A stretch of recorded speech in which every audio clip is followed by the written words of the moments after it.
Hola, mi nombre es Mariel Villafranca, soy estudiante de la licenciatura en Ciencias Ambientales en la UNED y estoy terminando mi tercer semestre. Esta interacción es parte de mi proyecto educativo ambiental supervisado por la doctora Nay Valero, profesora en la materia de educación ambiental. Hago esto con el fin de informar a la comunidad sobre la importancia de conocer sobre las especies vegetales invasoras y el impacto que generan en los ecosistemas. En este caso en particular hablaré sobre el árbol del Nim, pero antes de adentrarnos con los detalles me gustaría aclarar los principios de mi proyecto. Mi proyecto educativo ambiental está vinculado directamente con el ODS 15 de la Agenda 2030 que adoptó la Asamblea General de las Naciones Unidas. Quiero sumar mi granito de arena a la ayuda al cumplimiento de algunas de las metas de este objetivo.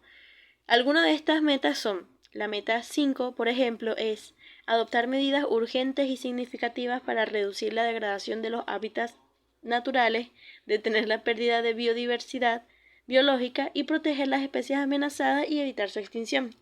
La meta número 7 es adoptar medidas para prevenir la introducción de especies exóticas invasoras y reducir de forma significativa sus efectos en los ecosistemas terrestres y acuáticos y controlar o erradicar las especies prioritarias. Ahora sí, comencemos explicando un poco sobre lo que son las especies vegetales invasoras. Una especie vegetal invasora es aquella planta que proviene de otra región y se establece en un nuevo lugar, por lo que se puede decir que son especies exóticas.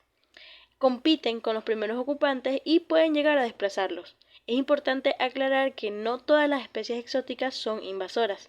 Solo se consideran como tal si la especie se establece y es capaz de reproducirse y dispersarse por sí mismas. Las especies exóticas invasoras impactan negativamente a las especies nativas y a los ecosistemas en donde éstas habitan. Con la llegada de nuevas especies pueden llegar nuevas enfermedades y nuevos parásitos.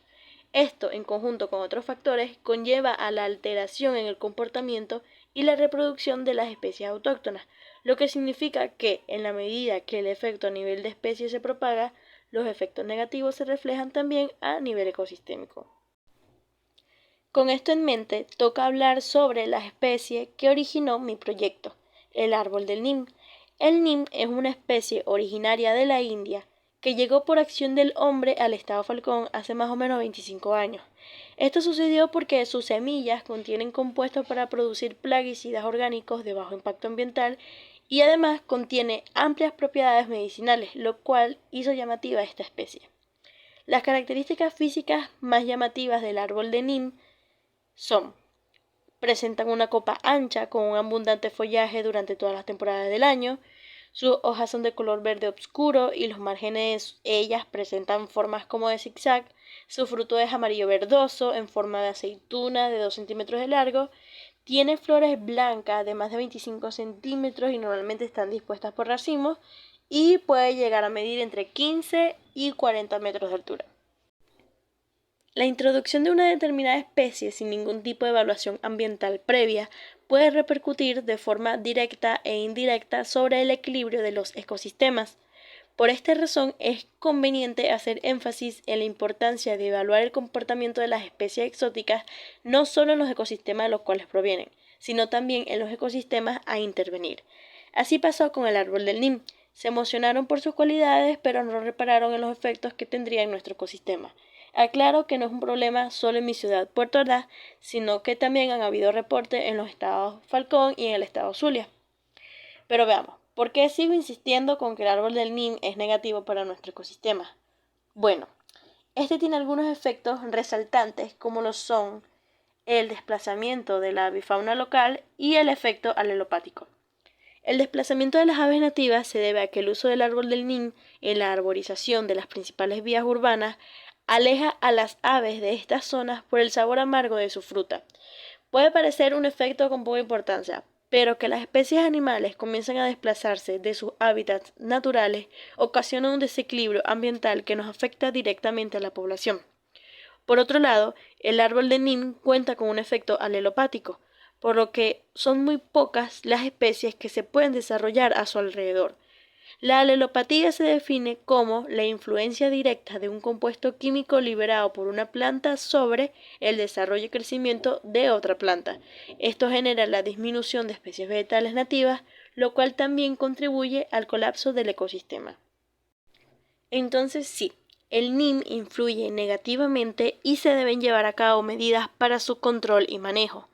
Esto puede lograrse si los ciudadanos se ponen de acuerdo presionando a los organismos competentes hacia el cumplimiento de las leyes, porque sí, existen organismos encargados de estas situaciones, pero fallan por cómo está la situación del país y también por la falta de importancia y responsabilidad por parte de la comunidad. Si les gustaría saber más a profundidad sobre los organismos competentes y las leyes encargadas, pueden buscar la Gaceta Oficial de la República Bolivariana de Venezuela número 5833 del 22 de diciembre del año 2006. Para cerrar, quiero hablar un poco sobre la gran importancia que tiene el conservar nuestras especies nativas, tanto vegetales como animales y microorganismos. Las plantas nativas cumplen un rol imprescindible en los ecosistemas, ya que son fundamentales para garantizar el funcionamiento y el aprovisionamiento de elementos vitales, como lo son la alimentación, el hábitat y la reproducción de otros seres vivos. Son indispensables para la recuperación y conservación de la biodiversidad. Es muy importante considerar que las especies nativas crean ecosistemas mucho más complejos que aquellos que se pueden apreciar a simple vista. Tienen insectos y faunas asociados que, además de controlar su crecimiento para que no se conviertan en maleza, sirven de polinizadores para su reproducción. Una desventaja de cambiar flora nativa por otra que no es la pérdida de conexión de sobrevivencia que tiene la flora nativa con la especie nativa, haciendo que, al perder esta conexión, las especies desaparezcan o se desplacen de sus lugares de origen y, en consecuencia, existe una pérdida de biodiversidad procedente. Así que, a manera de reflexión, los invito a investigar más sobre el historial genético de la ciudad en la que se encuentren. Es muy importante tocar estos temas porque, aunque no lo creamos, cada acción ayuda al mejoramiento de la salud de nuestro planeta. Estamos en tiempos de crisis, de muchos cambios, en donde es muy importante fomentar la educación ambiental y sensibilizar de temas por los que podemos luchar. Si tienen alguna pregunta, algún aporte o simplemente quieren compartir su experiencia, los escucharé y les responderé con mucha emoción. Gracias por llegar hasta aquí, que tengan un lindo día.